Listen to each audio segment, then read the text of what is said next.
मिट्टी का सौदा। अमीर बाप की बेटी शिल्पी को मुकेश पसंद होता है, लेकिन दोनों के बीच हैसियत की दीवार खड़ी होती है। और फिर कहीं नौकरी कर लो ना, क्या हमेशा ये लोहे की सलाखों के पीछे भागते रहते हो? कितनी मेहनत करते हो। शिल्पी, नौकरी से कुछ नहीं होगा। तुम लोगों की हैसियत तक पहुंचना है तो अपना ही बिजनेस करना पड़ेगा, वरना तुम्हारे पापा किसी और से तुम्हारी शादी करवा देंगे। अच्छा, ऐसे किससे करवा देंगी? मैं तो तुमसे ही शादी करूंगी। बोल दिया तो बोल दिया, बस। मुकेश उस बेचारी को समझाता भी तो क्या। दुनिया के रीति रिवाजों से काफी दूर थी शिल्पी। भले ही बड़े बाप की बेटी, लेकिन सादगी इतनी कि क्या कहना। बेटा शिल्पी, कल तुमको देखने लड़के वाले आने वाले हैं, तैयार रहना। मैंने तुम्हारी माँ को समझा दिया है। घर के सारे नौकर चाकर को वो समझा देगी कि स्वागत कैसे करना है। कैसी बात कर रहे हैं पापा? मैं तो मुकेश से प्यार करती हूँ, उसी से शादी करूंगी। मैंने आपको बताया था ना। मुकेश किसका बेटा है? वो स्टील किंग सिंघानिया का, या वो जो बड़े ज्वेलरी वाले हैं मेहता, उनका?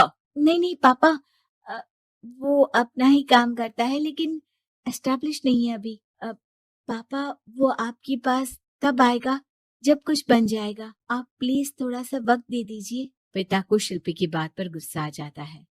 वो उससे कुछ नहीं कहते और शिल्पी की माँ के पास जाते हैं। ये संस्कार देकर बड़ा किया तुमने शिल्पी को, और कैसे मैं किसी भिखारी के साथ उसकी शादी कर दूं? कौन है ये मुकेश? मैं जानती हूँ, बड़ा ही होनहार लड़का है। शिल्पी से बहुत प्यार करता है और शादी करना चाहता है। अरे ऐसे कैसे मैं किसी से भी अपनी बेटी की शादी कर दूं? कोई भी उठकर आए और कहे कि मैं शादी करना चाहता हूं तो मैं शादी कर दूं? कान खोल कर सुन लो, कल उसे अच्छे से तैयार कर देना, क्योंकि जो लड़का मैंने देखा है शिल्पी के लिए, वो करोड़पति घर का बेटा है, समझी? लाख मना करने पर भी शिल्पी को उस लड़के से मिलवाया जाता है जो उसके पिता ने उसके लिए देखा था। देखिए, मैं किसी और से प्यार करती हूँ और उसी से शादी करूंगी। ये तो बहुत अच्छी बात है कि तुम किसी और से प्यार करती हो, क्योंकि मैं भी किसी और से प्यार करता हूँ। लेकिन शादी तो हम दोनों को ही करनी होगी, जानती हो ना, ये बिजनेस और ये सारा कुछ। शिल्पी को समझ में नहीं आता कि वो क्या कह रहा है, लेकिन वो समझ जाती है कि वो लड़का भी किसी और से प्यार करता है। पिताजी, वो भी कह रहा था कि वो किसी और से प्यार करता है। हाँ तो करने दो ना, हमने तो नहीं रोका। तुम अपना देखो, शादी के लिए हाँ कर कर गया है वो। लेकिन क्यों? अरे वो और मैं दोनों ही एक दूसरे से प्यार नहीं करते, फिर शादी क्यों कर ले? पापा, एक बार सिर्फ मेरे कहने पर आप मुकेश से मिल ले। पिता शिल्पी के कहने पर फॉर्मेलिटी के लिए ही सही, लेकिन मुकेश को घर बुला लेते हैं। देखो, ज्यादा वक्त नहीं दे पाऊंगा। ये बताओ कि शादी के बाद कहाँ रखोगे उसे? 2 कमरे के मकान में? नहीं सर, मैंने 2 साल के बाद का सारा प्लान कर लिया है। मैंने आयरन इंडस्ट्री खड़ी करने के लिए पूरा ब्लूप्रिंट तैयार किया है। मेरी खुद की जगह है दादाजी की। बस थोड़ा फंड का अरेंजमेंट हो जाता तो काम शुरू कर देता। अच्छा, मतलब तुम यहाँ फंड रेज करने आए हो?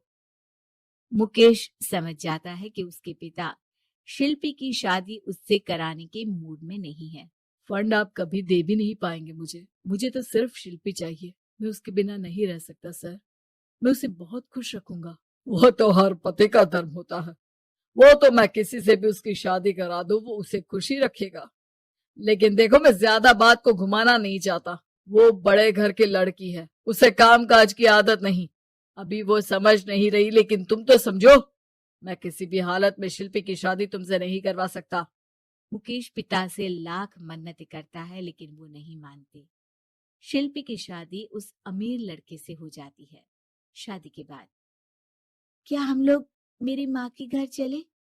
मुझे उन लोगों की बहुत याद आ रही है। हाँ हाँ, जाओ जाओ। वैसे भी आज मैं अपनी गर्लफ्रेंड के साथ मसूरी जा रहा हूँ, तुम जा सकती हो। कैसी बात कर रहे हैं? अब हम लोगों की शादी हो गई है, आप कैसे किसी और लड़की के साथ जा सकते हैं? अरे मैंने तो तुम्हें शादी के पहले ही बता दिया था कि मेरी कुछ गर्लफ्रेंड्स है। अब प्लीज ये टिपिकल बीवी वाला रोना धोना शुरू मत कर देना।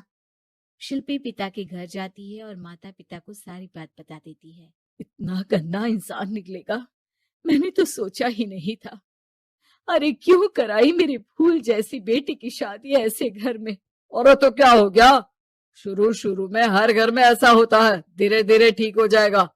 और वैसे भी उन लोगों के साथ हम लोगों की एक बड़ी डील फाइनल हुई है, समझी। उन लोगों से रिश्ता बनाकर रखो, तभी पैसों की बारिश होगी। पापा, अब समझ में आया कि आपने मेरे साथ ऐसा क्यों किया। मुकेश आपके सामने गिड़गिड़ा कर गया कि वो मुझे बहुत खुश रखेगा, लेकिन आपने मेरी शादी एक ऐसे लड़के से करा दी जो किसी और लड़की से प्यार करता है और शादी सिर्फ समझौते के लिए कर रहा है। पापा, मैं जा रही हूँ, लेकिन इस घर में कभी पैर भी नहीं रखूंगी। आपने मुझे सामान की तरह इस्तेमाल किया। माँ शिल्पी को बहुत रोकती है, लेकिन वो एक नहीं सुनती। कुछ समय बाद, शिल्पी, मुझे नहीं लग रहा कि अब हम दोनों के बीच ये शादी और रह पाएगी। मैं किसी और से शादी करना चाहता हूँ। वैसे तुम परेशान मत हो ना, तुम्हारे पापा के साथ हम लोगों की डील जो चल रही है ना, वो नहीं रुकेगी, क्योंकि तुम बहुत अच्छी लड़की हो। ठीक है, मैं जा रही हूँ, तलाक के पेपर में साइन करके। लेकिन एक शर्त है, मैं कहाँ गई ये बात मेरे पिता तक नहीं पहुंचनी चाहिए। शिल्पी घर छोड़कर चली जाती है। वो एक नौकरी करती है और अपना जीवन खुद संभालती है। लेकिन एक दिन, शिल्पी जी, आपसे मालिक मिलना चाहते हैं। मुझसे क्यों? शिल्पी मालिक के कमरे में जाती है, जहां सामने मुकेश होता है। अरे आपको देखकर बहुत खुशी हुई, बहुत बड़े आदमी बन गए। थैंक्स, पर तुम्हें नौकरी करने की क्या जरूरत पड़ गई। मैंने तो सोचा भी नहीं था कि तुम मेरी शिल्पी होगी। तभी वहां शिल्पी के पिता आ जाते हैं। शिल्पी, तुम्हारे बारे में माँ से पता चला। घर चलो बेटा, मुझे माफ कर दो। मुकेश, मैं यहाँ अपनी कंपनी के काम के लिए आया हूँ। तुम्हारी कंपनी की डील अगर हमें नहीं मिली तो हम बर्बाद हो जाएंगे। वैसे अब तुम चाहो तो शिल्पी की शादी मैं तुमसे कराने को तैयार हूँ। बस करिए पापा, ये क्या सौदा लगा रखा है आपने। जिस कंपनी से आपकी डील हो, अपनी बेटी की शादी उसी के घर करा देते हैं। शिल्पी मुकेश से माफी मांगती है और वहां से जाने लगती है कि मुकेश उसे रोक लेता है। रुको शिल्पी, ये सब कुछ तुम्हारे लिए है। ये कंपनी